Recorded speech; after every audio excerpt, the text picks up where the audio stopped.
इस अवसर पर आपकी करतल ध्वनि के साथ विनम्र प्रार्थना करूंगा माननीय मंत्री महोदय से कि आज पुनः एक बार हम सबको एक नई ऊर्जा से ओतप्रोत करें, हम सबका मार्गदर्शन करें, अपने संबोधन से हम सबको कृतार्थ करें। माननीय श्री अमित भाई शाह जी।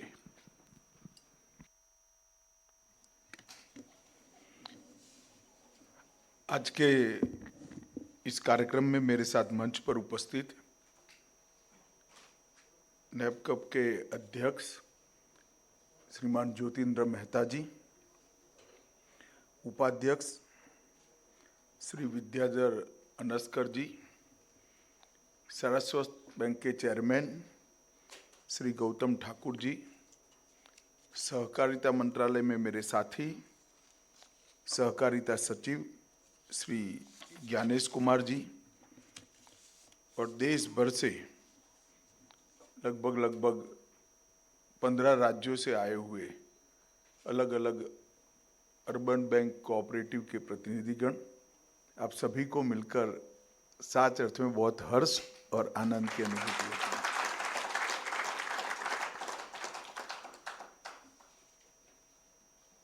मित्रों, कोई बहुत लंबी बात मैं नहीं कहना चाहता,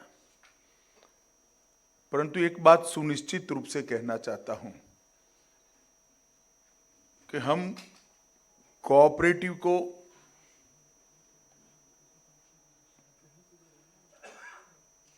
आज के समय की जरूरियात समझकर आगे बढ़ना पड़ेगा।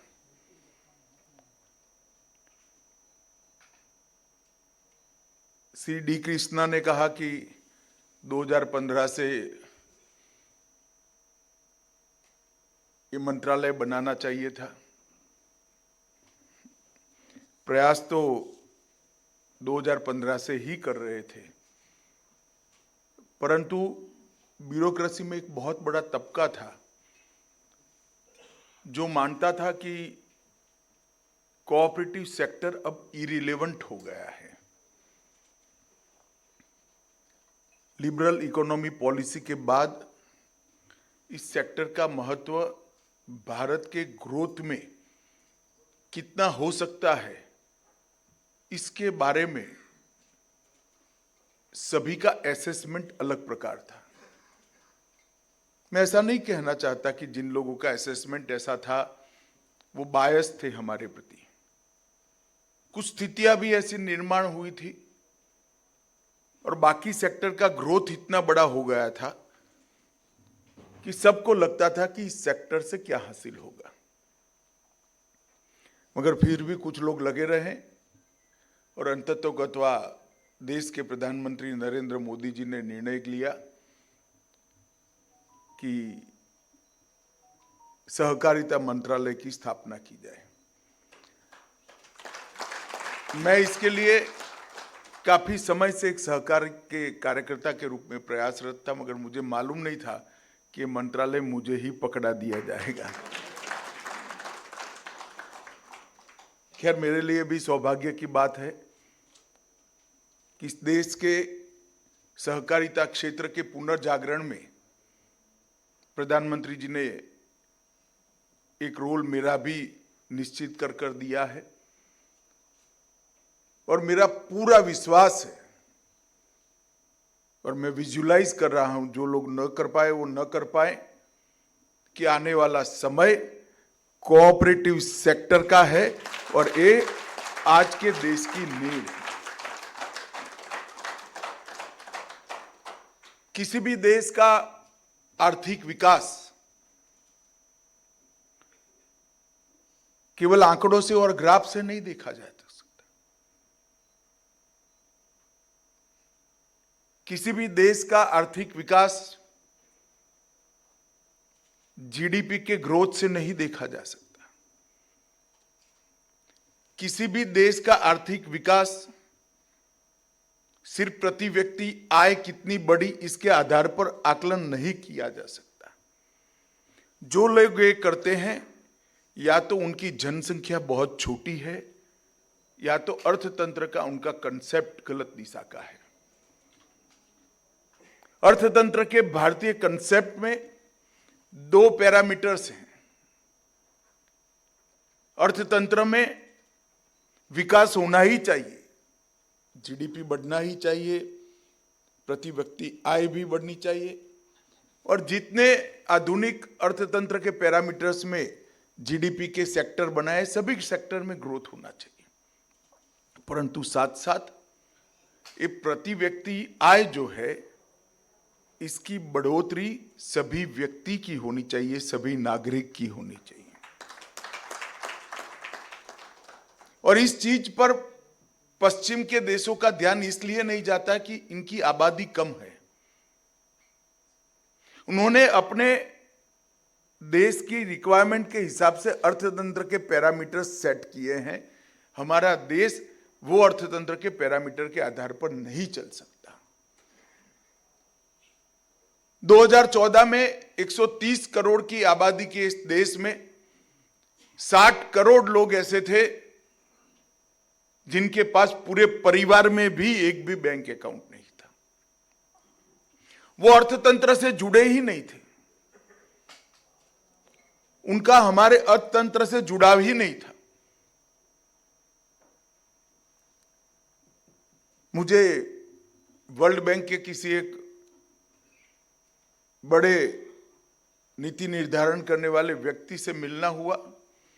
मेरे मुंह से निकल गया कि हमारा 130 करोड़ का मार्केट है। उसने मुझे बीच में काट कर कहा, उस वक्त मैं पार्टी का अध्यक्ष था, कि 130 करोड़ का मार्केट नहीं है, सॉरी, आप 60 करोड़ लोग ज्यादा गिना रहे हो। आपका मार्केट सिर्फ और सिर्फ 70 करोड़ का है।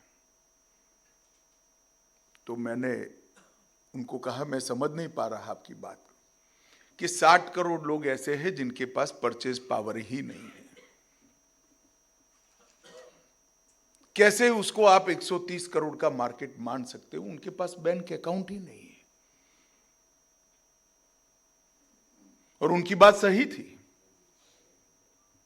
130 करोड़ का मार्केट था ही नहीं, हमारे पास 60 करोड़ का ही मार्केट था। 60 करोड़ लोग ऐसे थे जो अपना पूरा जीवन कल क्या खाएंगे इसकी चिंता करते थे।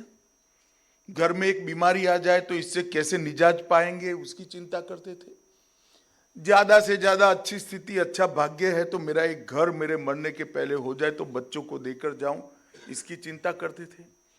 घर है तो उसमें शौचालय बन जाए, बिजली आ जाए, ज्यादा से ज्यादा गैस का सिलेंडर आ जाए।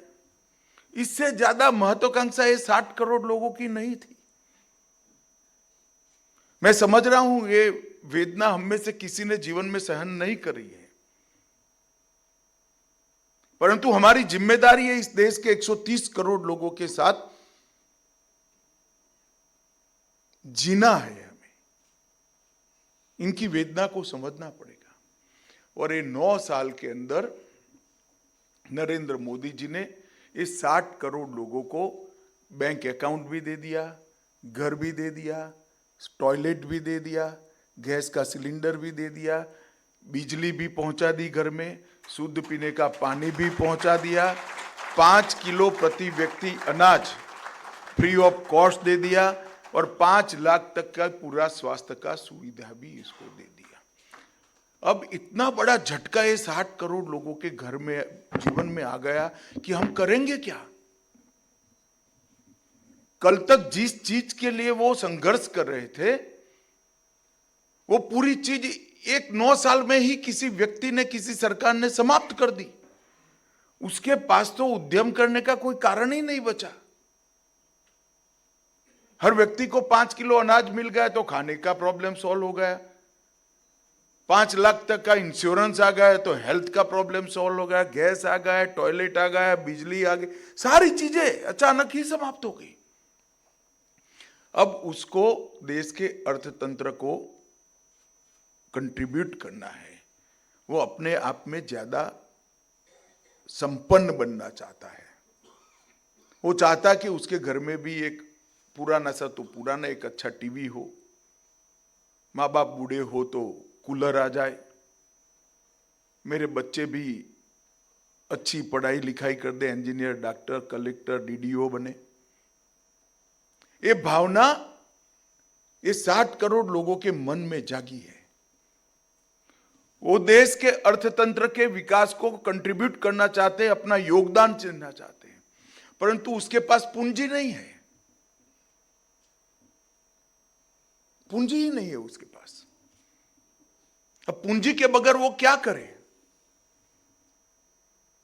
ये पूंजी करोड़ बगैर की 60 करोड़ लोगों की फौज का अर्थतंत्र से जुड़ाव करने का और उनके जीवन में संपन्नता लाने का, उनको सुखी बनाने का एकमात्र रास्ता कोऑपरेटिव सेक्टर है। इसी के माध्यम कोऑपरेटिव का मतलब ही है कि छोटी पूंजी वाले करोड़ों लोगों का संघ बनाकर एक बड़ी पूंजी का निर्माण कर बड़ा काम किया जाए। और हमने सफलतापूर्वक कुछ उदाहरण किए पेश करे हैं दुनिया के सामने। हजारों छोटी छोटी प्राथमिक समितियां मिलकर एक इफको बनता है, जो दुनिया के सारे अवार्ड फर्टिलाइजर क्षेत्र के जीतकर एक कोऑपरेटिव प्रोफेशनली कैसे चल सकता है उसका उदाहरण दुनिया में एस्टैब्लिश करता है। गुजरात में 36 लाख गरीब बहनें सिर्फ 100 रुपए की पूंजी लगाकर अमूल खड़ा कर देती है, जो 60,000 करोड़ का टर्नओवर करती है, और उनके घर में आज उनके पति से ज्यादा वो कमाती है। एक कोऑपरेटिव का समय ही मैं मानता हूं कि अब आया है। इसी तरह से अर्बन कोऑपरेटिव बैंक ने भी, मैंने रिजर्व बैंक के अफसरों को और गवर्नर को एक जगह मिल गए थे, मैंने कहा था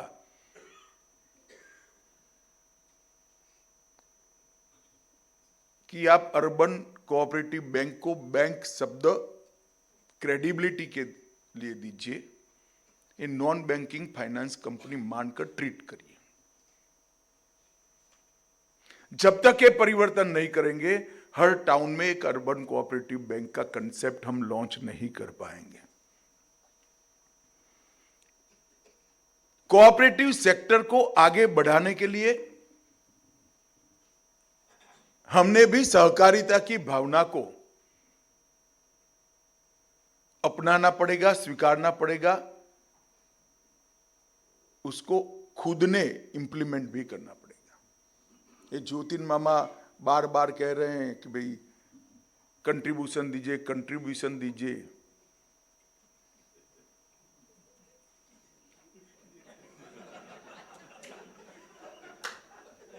अच्छा नहीं है भाई, ये हमारा नहीं है। ये छोटे छोटे शेयर होल्डर का है, और ऐसे करोड़ों शेयर होल्डर को एक मॉरल बूस्ट लेने के लिए, इनके आपत्ति के समय में उनको सहायता करने के लिए और मॉडर्न बैंकिंग के साथ जोड़ने के लिए, उनको गाइडेंस देने के लिए अम्ब्रेला ऑर्गेनाइजेशन बनाना है।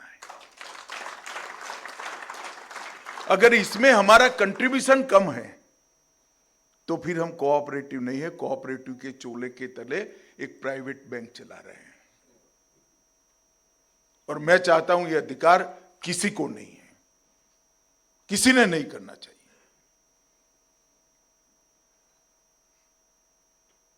कोऑपरेटिव क्षेत्र का कार्यकर्ता, सहकारिता क्षेत्र का कार्यकर्ता अपना भी नहीं सोच सकता, सिर्फ अपनी संस्था का भी नहीं सोच सकता। उसने समग्र सहकारिता क्षेत्र का सोचना पड़ेगा, तभी जाकर सहकारिता क्षेत्र को हम विकसित कर पाएंगे। और ये ज्योतिन मामा इतना हो गया, डी कृष्णा इतना, बाकी ये सब बताते थे। मैं एक बात आप लोगों को बता कर जाता हूं कि मैंने नापकप के पदाधिकारियों के साथ मीटिंग कर आपके प्रश्नों को समझा है, वित्त मंत्री के साथ मीटिंग कर समझाया है, और एक चाय पर रिजर्व बैंक के गवर्नर को कहा है कि मैं जब आपकी मीटिंग लूं उस वक्त कुछ बाकी न हो, इसकी चिंता कर आइएगा। वो मीटिंग अभी बाकी है।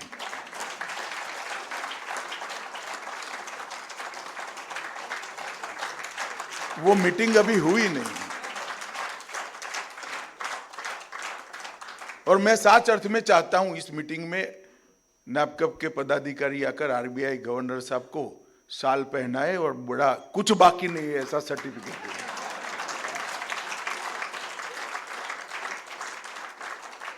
परंतु इसके लिए हमने भी अपने आप को तैयार करना पड़ेगा, पारदर्शिता लानी पड़ेगी, प्रोफेशनलिज्म लाना पड़ेगा।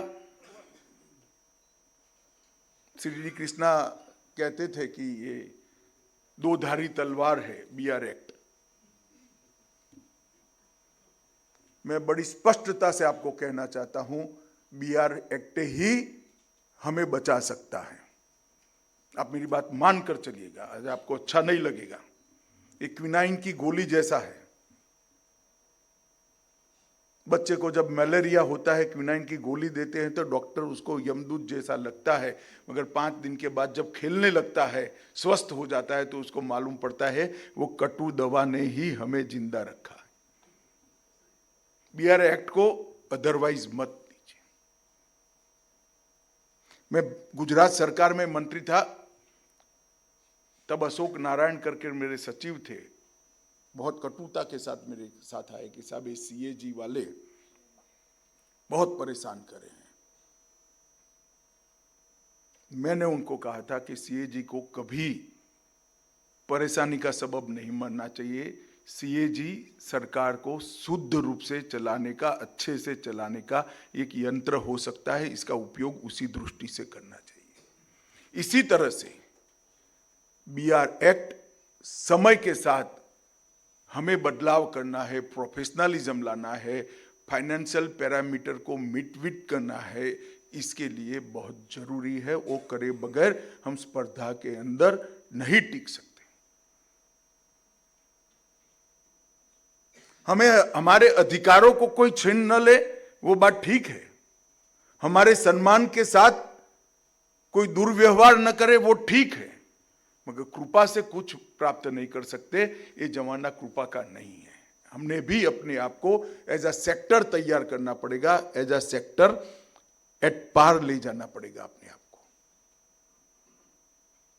मैं एक छोटा सा उदाहरण देना चाहता हूं। बीआर एक्ट कैसा है? एक घनघोर अंधेरे में एक रूम है और छोटा सा दिया पड़ा है। एक मोमबत्ती से दिया जलाओगे तो पूरे रूम में उजाला हो सकता है। और बाहर एक झोंपड़े में आग लग जाती है, हवा आती है तो आग फैलकर सारा घर जला देती है। बीआर एक्ट को हमने दिए की तरह देखना चाहिए। हमें ये सारे बंधन लगते हैं, वो बंधन नहीं है, हमने इसके साथ ही जाना पड़ेगा। मुझे मालूम है क्यों तालियां नहीं पड़ रही हैं, परंतु हमें बदलना ही पड़ेगा। हमें कुछ चाहिए तो अपने आप को स्पर्धा के लिए तैयार करना पड़ेगा। ऐसे नहीं चलेगा, वरना समय नष्ट कर देगा। आप मेरी बात याद रखना। ये आंकड़े और डिटोरिएट हो गए। कोई सरकार आपको बचा नहीं पाएगी, कोई डिपार्टमेंट आपको बचा नहीं पाएगी। हमने अपने आप को तैयार करना पड़ेगा। प्रोफेशनल बच्चों को एडमिनिस्ट्रेशन के अंदर जगह देनी पड़ेगी, प्रोफेशनलिज्म लाना पड़ेगा। और मैं मानता हूं कि ये काम अम्ब्रेला ऑर्गेनाइजेशन बने उसका भी है। और एक लक्ष्य रखकर डिजाइन के साथ 5.26 लाख करोड़ का डिपॉजिट है। 11 lakh with in 5 year, 11 lakh crore with in 5 year कर हमने आगे बढ़ना चाहिए।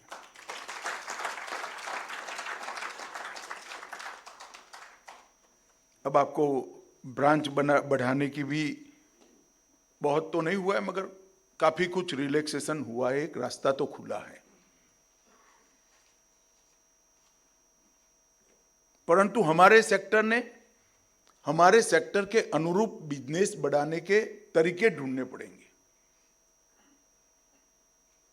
छोटे से टाउन में छोटी सी छोटी लोन संवेदना के साथ देने का हमारा यत्न होना चाहिए, प्रयत्न होना चाहिए। वह एनपीए नहीं होगा, मैं आपको गारंटी देता हूं। कोई बच्ची स्कूटी लेने को आती है तो उसको स्कूटी दे दोगे तो कोई एनपीए नहीं होने वाला है। और मेरा अनुभव है, मैंने भी एक डिस्ट्रिक्ट कोऑपरेटिव बैंक चलाई है, जितने छोटे लोगों को लोन दिया वो सारे के सारे लोन भरते हैं। परंतु हमें उस दिशा में नहीं जाना है। हमारा दायित्व है समाज के नीचे के तबके के लोगों को अच्छा जीवन जीने के लिए हम आर्थिक सहायता करें, एमएसएमई को आगे बढ़ाएं, छोटे खुदरा दुकानदार को हम आगे बढ़ाएं और एग्रेसिव मार्केटिंग उस दिशा में करने के लिए नैपकब ने भी बहुत सारा गाइडलाइन और गाइडेंस अर्बन कोऑपरेटिव बैंकों को देना चाहिए। ढेर सारे स्कोप है जो हमारे एडमिनिस्ट्रेटिव स्ट्रक्चर को कोऑपरेटिव सेक्टर के बैंकों के लिए विपुल संभावनाएं रखते हैं, परंतु हम उसी को ढूंढेंगे जिसको लोन देकर ऑब्लाइज कर पाएंगे। ये भी जरूरी होगा कोई लेवल पर, मगर इसमें मत पड़िए आप। एक बार एक्सपेंशन कहां हो सकता है उसका प्रोफेशनल असेसमेंट लगाकर वो क्षेत्रों के अंदर एक्सपेंशन करने का काम करिए। मैं साच अर्थ में कहता हूं, अभी लगेगा कि ये क्या मंत्री जी भाषण दे रहे हैं, सलाह दे रहे हैं, मगर मैं आपको बिल्कुल प्रोफेशनल सलाह दे रहा हूं कि हमारे एडमिनिस्ट्रेटिव स्ट्रक्चर के हिसाब से, कोऑपरेटिव बैंक के हिसाब से जहां हमारी संभावनाएं पड़ी है वो क्षेत्र में एक्सपांड करने का प्लानिंग हमने करना पड़ेगा।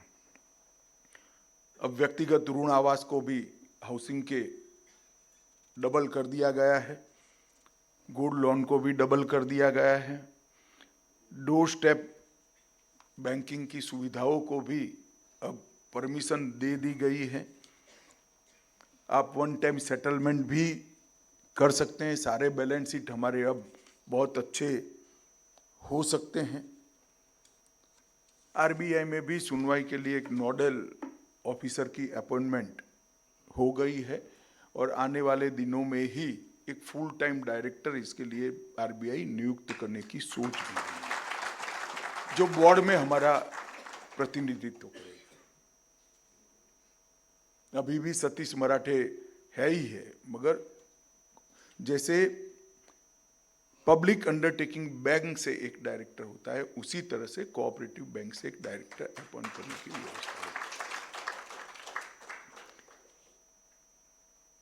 बैंकिंग लाइसेंस और आधुनिक बैंकिंग के लिए भी और रुपे कार्ड के लिए भी रिजर्व बैंक कुछ ही समय में कुछ अच्छी घोषणाएं कर आपको इन्फॉर्म करेगी, मुझे मालूम है।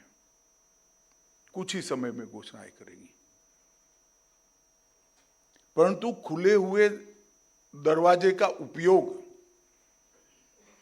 स्वच्छंदता के साथ नहीं करना चाहिए, डिसिप्लिन तरीके से करना चाहिए। अगर डिसिप्लिन तरीके से नहीं रखेंगे तो हमें देखने का जो नजरिया बना है वो नजरिया हम बदल नहीं पाएंगे। हमें देखने का नजरिया गलत बन गया है, वो सिद्ध करने का काम हमारा है कि कोऑपरेटिव सेक्टर के लिए जो असेसमेंट बना है कि डाइंग सेक्टर है, उसको बदलने का काम हमें करना है। अर्बन कोऑपरेटिव के अलावे ढेर सारे कोऑपरेटिव के अलग अलग क्षेत्रों के अंदर अर्बन कोऑपरेटिव में मामा कहते हैं कि बहुत सारा कुछ हो गया है, हमें सबसे ज्यादा फायदा, आपको 10% भी नहीं हुआ है। पैक्स से लेकर, डेयरी से लेकर, मछुआरा समिति से लेकर, ऑर्गेनिक प्रोड्यूस से लेकर, एक्सपोर्ट से लेकर, सारे क्षेत्रों के अंदर चीनी मिलों को ढेर सारा फायदा पहुंचा है।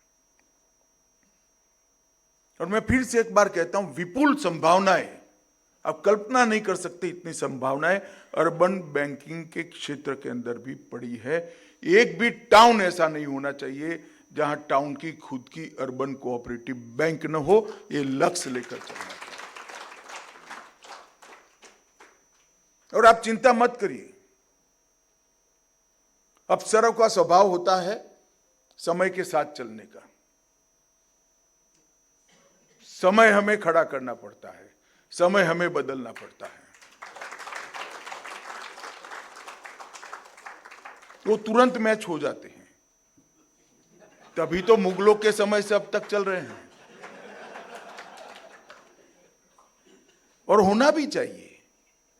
उनका काम नीति जो निर्धारित होती है इसके इम्प्लीमेंटेशन का है। जब नीति निर्धारित हो जाती है तो उसका इम्प्लीमेंटेशन वो करेंगे ही करेंगे। और मोदी जी ने जब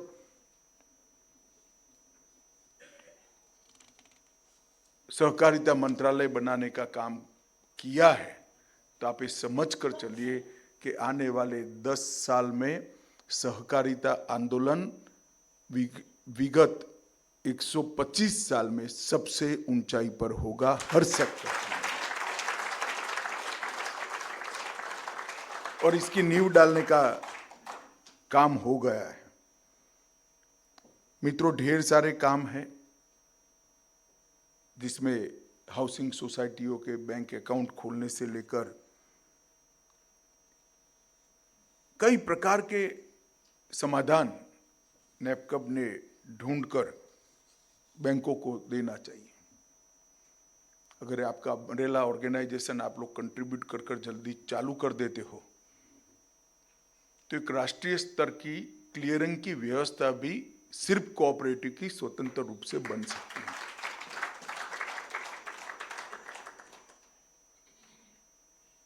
हमें क्यों एचडीएफसी का चेक काटना चाहिए?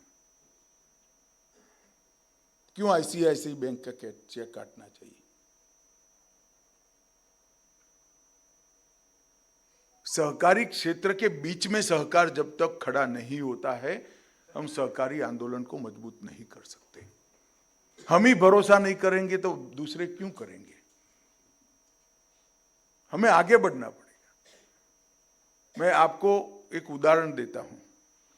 अभी हमने एक पायलट प्रोजेक्ट लिया है पंचमहाल जिला और बनासकांठा जिले में कि वहां की डेयरी, पैक्स और सारे कोऑपरेटिव अपना bank account district cooperative bank में खोलेंगे। और डिस्ट्रिक्ट कोऑपरेटिव डेयरी समिति को हमने एटीएम का और रुपए कार्ड इश्यू करने का भी अधिकार दे दिया है। मैं अभी दीपावली के बाद इसका उद्घाटन करने वाला हूं। 90% काम हो गया है। मैं आपको बताता हूं, ये 2 ही डिस्ट्रिक्ट में स्टेट बैंक ऑफ इंडिया और अन्य प्राइवेट बैंकों के 3200 करोड़ रुपए के डिपॉजिट कम हो गए हैं। 3200 crore rupees low cost deposit. आप कल्पना कर सकते हैं, अब ये स्टेट बैंक के चेयरमैन यहां बैठे हैं अजय भाई, उनके लिए प्रश्न है कि पैसों का करेंगे क्या? भाई अमूल ने 2000 करोड़ रुपए का लोन अन्य बैंकों से लिया, उसको दे दो तो वो लोन भी खत्म हो जाएगा आपका। सहकारी क्षेत्र के बीच में सहकारिता, इस कंसेप्ट को अर्बन कोऑपरेटिव बैंक ने भी अपने अपने टाउन में, अपने अपने जिले में, अपने अपने स्टेट के अंदर नीचे तक पहुंचाने का काम करना चाहिए। एक बार मुझे याद है गुजरात के अर्बन कोऑपरेटिव बैंकों के जो फेडरेशन है उसने ड्राफ्ट सिस्टम के लिए कुछ यंत्रणा बनाई थी, बहुत चल नहीं पाई। परंतु अगर अम्ब्रेला ऑर्गेनाइजेशन बन जाता है तो हम आराम से कर सकते हैं और इससे हमारे सेक्टर को ताकत मिलेगी। और मैं चाहूंगा कि डी कृष्णा सरप्लस फंड के बारे में, नए हमारे बैंकिंग के नेचर के अनुकूल नई संभावनाएं है, जो पॉसिबिलिटीज है, इसको एक्सप्लोर करने के तरीके,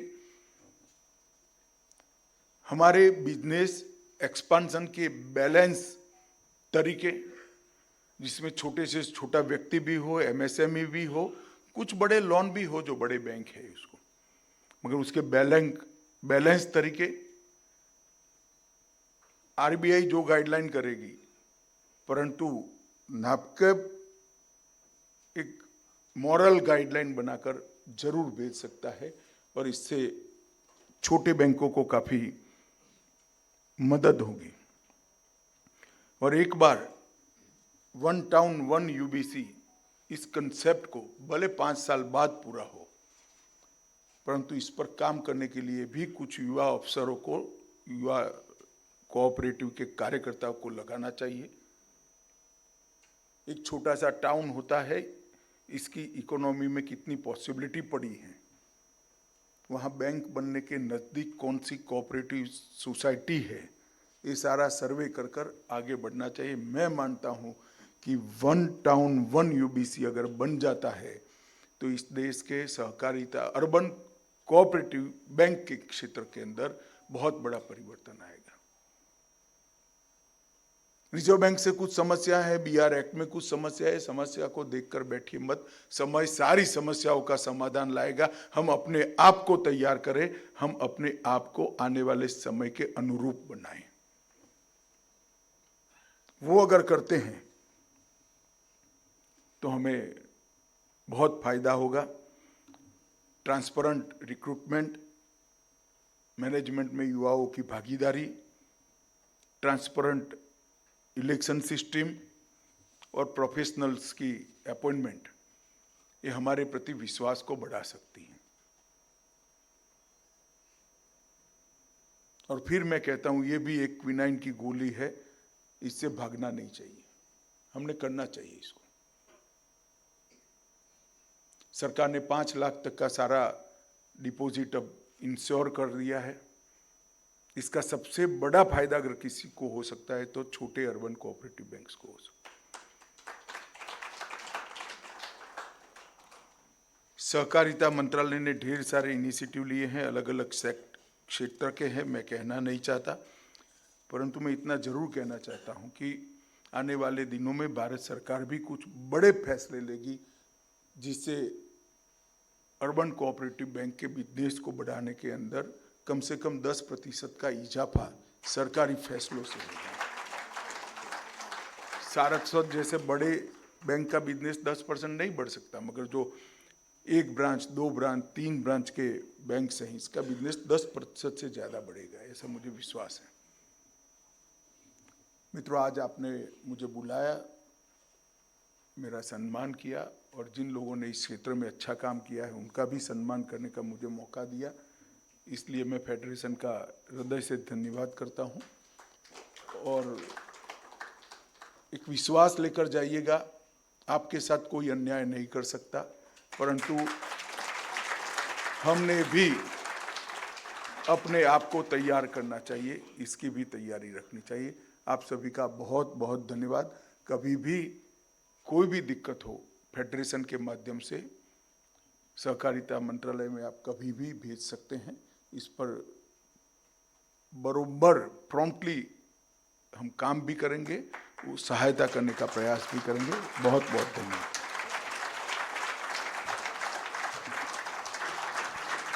बहुत बहुत आभार। आइए हम सब मिलकर करतल ध्वनि के साथ आभार व्यक्त करें माननीय केंद्रीय सहकारिता, गृह और सहकारिता मंत्री महोदय का।